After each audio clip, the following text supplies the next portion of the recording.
Susispėtimai apie nepaprastai paprastus dalykus. Filosofas Rasas Maksalis, psichologas Viktoras Keturakis ir vadovų konsultantas Saulius Jovaišas. Kiekvieną mėnesį YouTube, Facebook, Spotify, Apple Podcast ir visur ten, kur randate tai, kas jums įdomu. Taip, tokia gal šiek tiek netikėta tema, bet iš kitos pusės ir logiška. Mes praėjusį kartą kalbėjom apie simbolius ir čia tokia literatūrinė, mitologinė plotmė labai patogiai atsiveria. O iš kitos pusės mes dažnai susidurdavom su tokiom filosofiniam ir psichologiniam situacijom, kuomet mes jaučiamės tarsi esantis kažkaip tai patekę į tam tikrus savo asmenybės rėmus arba savo, sakykime, to pasaulio, savo susikurtos tos prasmingos tikrovės rėmus ir jaučiam diskomfortą kažkaip iš tos erdvės išmušti. Tai triksteris yra būtent tas, jeigu labai glaustai nepretenduojant į apibrėžimus, kuris mus išmuša iš kažkokių tai rėmų ir nusistovėjusios mums įprastos pasaulio tvarkos galbūt. Ir tada prasideda jau sudėtingumas, nes jeigu tu nori taip išsamiau, tiksliau apibrėžti, kas tai yra, tada susiduri su tokiu, aš spėjau, kad čia jau vėlgi jau prasideda tokie psichologiniai momentai. Mums net nelabai patogu galvoti apie tai, kas yra triksteris. Mums sunku surasti tinkamus žodžius. Lietuvių kalboje, pavyzdžiui, tas žodis labai sunkiai verčiamas, mes paprastai neverčiam. Tai yra anglų kalbos žodis, kuris susijęs su žodžiu trik, tai yra kažkoks triukas. Tai tas, kas daro triukus, bet triukas lietuviškai kai kas kitka yra, ne visai tas. Triukas galbūt daugiau siejama su, sakykime, koks nors, nežinau, iliuzionistas, fokusininkas, kuris daro. Mes ateiname į kažkokią tai jau iš anksto sukultūrintą erdvę, kur mes žaidžiame, mes tas ribas tarsi žaismingais įsivardėjame ir jas suspenduojame ir laikinai tikime, kad mus apgaus, bet tai bus malonu, faina, bet tai yra vis tiek labai saugu ir aišku. Ir tą, kaip sakant, suspenduojame tą netikėjimą, kad čia, reiškia, viskas yra kažkaip tai suplanuota ir apgaunamus, bet vis tiek, reiškia, paskui tikimės, kad arba kažkaip patys suprasim, kaip tai įvyko, ar kažkas mums atskleis, nors tai sugriauna visą tą iliuziją. Ir tokia žaismė. Tai šitose ribose mes jaučiamės gan saugiai ir patogiai, tas, reiškia, triuko savoka mūsų neprovokuoja, bet triksteris yra kita pusė šito, reiškia, triukų kūrimo proceso. Tai yra būtent tas momentas, kada mes išeiname iš tokių saugių ribų, bet taip gan ryžtingai išeina. Ir, kaip pavyzdys, galbūt toks ko gero mums žinomiausias triksteris, tai yra šita germanų dievybė Lokis, dievas Lokis. Dabar yra, tavęs jau ir mūsų kultūros herojumi yra serialas ilgas, ir Marvelio visatoje ten įsivaizduoja, jis ganėtinai tiksliai atkurtas tenai. Tai yra toks dievas, kuris apgaudinėja, spendžia spąstus, naudoja klastą tam tikriems tikslams ir jisai toks labai ambivalentiškas, jisai iš esmės kaip ir blogas savo charakteriu, daro daug blogo, bet iš kitos pusės ir gerų dalykų padaro. Ir tarsi mitologijos kontekste jisai vis tiek išlieka tam pasaulyje tokiam, jis turi savo rolę, tarsi savo funkciją. Tarsi norisi pasakyti, kad taip, jisai yra toks, jis provokuoja, jisai pradeda daug istorijų, ką daro triksteriai, jie išmušdami iš rėmų, reiškia, pradeda vystytis kažkokiam tai siužeto linijai ir tada mums darosi įdomu, jis mus įtraukia tokiu būdu. Tarsi mitologijoje tai yra saugus rėmai, bet niuansas toks, kad jisai išprovokuoja apokalipsę, Ragnaroką. Reiškia, jisai tokiu būdu išprovokuoja visą tą dieviškos ir žmogiškos pasaulio griūtį, bet nors tą dievai irgi žino, bet tame dalyvauja, kažkaip vėlgi ta simbolinė pasaulio riba atsikuria tuo metu, kai tu supranti, kad tai irgi yra, ir tas, reiškia, yra ta apokalipsė, tas Ragnarokas irgi yra, atitinka tos mitologijos logiką, taip kad tas Lokis galų gale to viso pasaulio kaip ir neperžengia. Bet išlieka ta tokia intriga, tas neaiškumas. Ar mus visiškai tas triksteris išmes į tokią erdvę, kur mes jau nebesugebėsim atkurti prasmingo vaizdo. Tokiu būdu jis atstovauja tą tokio grynojo blogio šitą personažą. Tai mitologijoje, tai ko gero galbūt tinkamiausiai atspindėtų šito egiptiečių setas. Tai yra ta chaosą atspindinti greunanti būtybė, kuri irgi atlieka va šitus 3 elementus, bet mitologija jisai balansuoja ant to, reiškia, ar čia, reiškia, mes visiškai sugriūsim, ar čia kosmosas bus atkurtas. Ir aišku, cikliškai kosmosas yra atkuriamas. Tai reiškia, Oziris žūsta, paskui jis yra, reiškia, vėlgi reintegruojamas ir tada gamtos ciklas tęsiasi. Bet jau Setas jis neturi to tokio kaip čia pasakyti, tokio humoristinio, tokio įtraukiančio, tokio meniško, tokio erotinio elemento šitoje vietoje nėra. Tai nėra kiti elementai, kitaip pasireiškintis, bet jisai tarsi tokia rimta dievybė.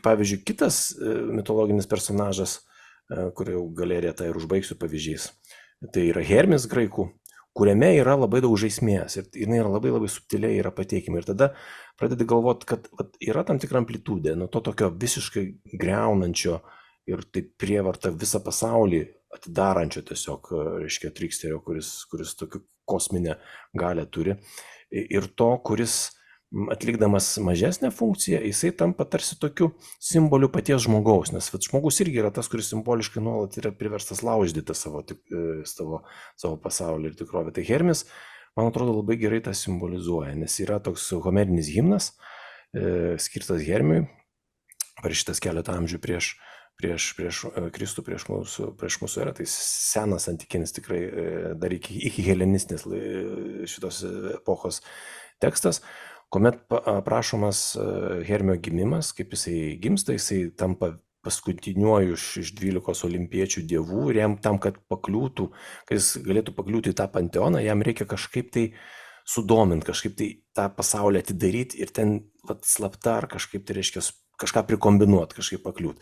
Ir jis iš karto supranta, kad jis tai turi daryti. Tai jis sugalvoja, kad jis padarys tokį triuką, jis pavagia dievo šito Apolono karves, šitą galvijų bandą pavagia, ten labai gudriai, ten atbulai pripėduoja, žodžiu, ten sumėto tas pėdas, visą kitą. Bet prieš tai, kas yra įdomu, jisai pasigamina lyrą, šitą tokią gitarą lyrą, tokia kombinuotas kažkoks instrumentas iš vėžlio.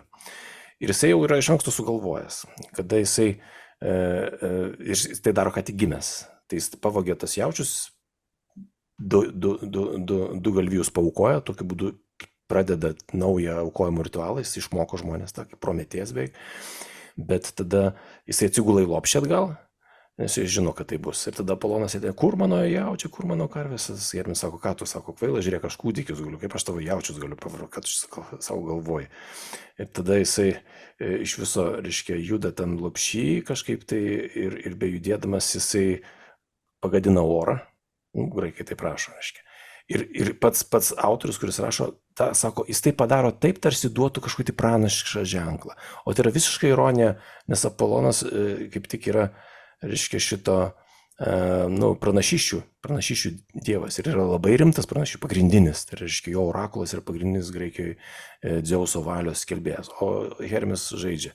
Jau Apolonas suklunta, kažkas čia ne taip. Tada jisai Hermis padainuoja ir sako, Apolonas susižavė, nes Apolonas irgi yra muzikos dievas.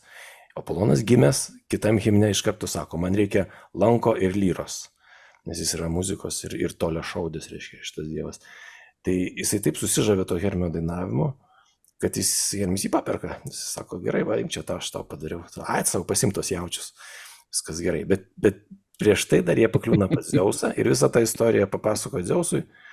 Dzeusas taip žiūri, pradėjo juokti, sako, žinai, tu čia sunelį gerai, tu čia prasukai. Ir tokiu būdu jis pakliūva į narių to, reiškia, olimpiečių ratą ir tampa to, reiškia, tokio plano dievo šito Dzeuso žinių nešėjų, jisai labai greitai juda tarp pasaulių, psichopompo funkciją atlieka, reiškia, ir taip toliau. Tai, pavyzdžiui, Hermis, jisai žaismingai tas, kuris iš anksto žino, kas bus, jisai nuspėja vienu žingsniu, 2 žingsniais į priekį ir vis tiek jis išmuždamas tos graikus, tą Apoloną iš to pasaulio, reiškia, suardydamas tą tvarką, jis ją vis tiek kažkaip kontroliuoja prasmingai, jis turi tikslą iš anksto anonsuotą. Jis visą tai daro tam, kad įsiteikt, kad reiškia, kad papirkti tą pagrindinį dievą, kad jo nenutrenktų kažkur, bet priimtų, žodžiu, jis tokiu būdu integruojasi. Tai va šitas toks labai jautrus, būdingas graikams, toks ironijos judesys, jis labai kontrastuoja man ir su Egipto, ir su skandinavų šiuo atveju Lokio įvaizdžiu, bet jisai daugiau leidžiam paklausti mūsų pačių, pavyzdžiui. Kaip dabar mes reaguojam į tas situacijas, kuomet patiriam iššūkį, tarsi iš išorės, sakykime, kuomet mes esam pakliūmame kažkokią tai tokią nežinę, sakykime, prasideda naujas kelias. Hermis mums atveria naują kelią, kur mes nesam buvę, kur yra tik kažkokie tai orientyrai pažymėti. Ir jisai yra būtent tas vedlys, kuris gali mus ir pervest per kažkokius nustatytus iš anksto riboženklius į kažkokias tai naujas erdves ir taip toliau. Tai ar mes turim tą, reiškia, triksterio viena vertus pagavą, reiškia, kad mes esam išmušti, bet mes žinom, kad čia taip būdinga mums, būdinga pasauliui, kad mes čia galim tikėtis kažkokių tai ženklų, kažkokių tai simbolių, grįžtant prie ankstesnės temos, kad mes nepaklysim, kad reiškia yra kažkas, kas mus ves toliau. Ar nepasiduodam tokiam, jau, sakykime, tam reiškia tokiai chaoso baimė, kad viskas ir nebebus jokių orientyrų ir taip toliau. Ir šiuo atveju vėlgi čia tik tais paraštei minėjau pradžioje prieš jungiantis, kad yra visa šito Karlo Gustavo Jungo teorija apie triksterį, kaip, reiškia, tą tokį fenomeną, kuris tarsi tarpininkauja tarp žmogaus ego ir jo šešėlio. Reiškia, jisai visada yra tas, kuris viena vertus tarpininkaudamas pasako, kad yra prasminga ir tikslinga, neneigiant, nesugriaunant tos tamsios pusės, nekovojant su ją, vis dėlto ją pripažinti ir kažkokiu tai būdu įeiti į santykį su ją. Tai čia yra tas darbas, kuris reikalingas prieš integruojant tas, reiškia, pasąmoninės sielos dalis. Kita vertus, Jungui tas reiškia, triksteris tai yra ir jau kolektyvinės pasąmonės fenomenas. Yra ne tik tais mano asmeninės kažkokios tai sielos tamsioji, ta tokia šešėlio pusė, bet tai yra kolektyvinės pasąmonės dalis. Reiškia, mes atpažįstam kažkokius tai kultūrinius ženklus, kultūrinius simbolius ir jais galime taip pat matuoti save. Galbūt tai ir atsitiko, kad aš skaitydamas apie Hermį pajutau, kad per tą ironiją, bet per tą pačią idėją peržengimo šitų ribų, vis dėlto kodėl mums, turiu omeny mūsų kultūros lietuviams, pavyzdžiui, taip yra svarbu tverti apsitvėrus ar ne, turėti savo ribas ir tas triksteriškumas kažkaip visada tarsi yra visiškai kultūriškai svetimas arba jisai nepripažįstamas. Tai pabaigai pasakysiu, kad lietuvių kontekste kalbama apie perkūno ir velnio poziciją. Tai velnias šiuo atveju yra tas triksteris, kuris yra toks, kurį perkūnas nuolat medžioja ir jis tai kažkaip tai prigriebia. Bet mes labai greitai kažkaip tai, nežinau, stovim perkūno pusėje šitoje situacijoje ir taip toliau, kad mums vis dėlto kažkaip to velnio nelabai reikia, nebent kažkaip gražiam musicale paklausyti, kaip jis gražiai dainuoja. Tai... Susispėtimai apie nepaprastai paprastus dalykus. Filosofas Rasis Maksalis, psichologas Viktoras Keturakis ir vadovų konsultantas Saulius Jovaišas.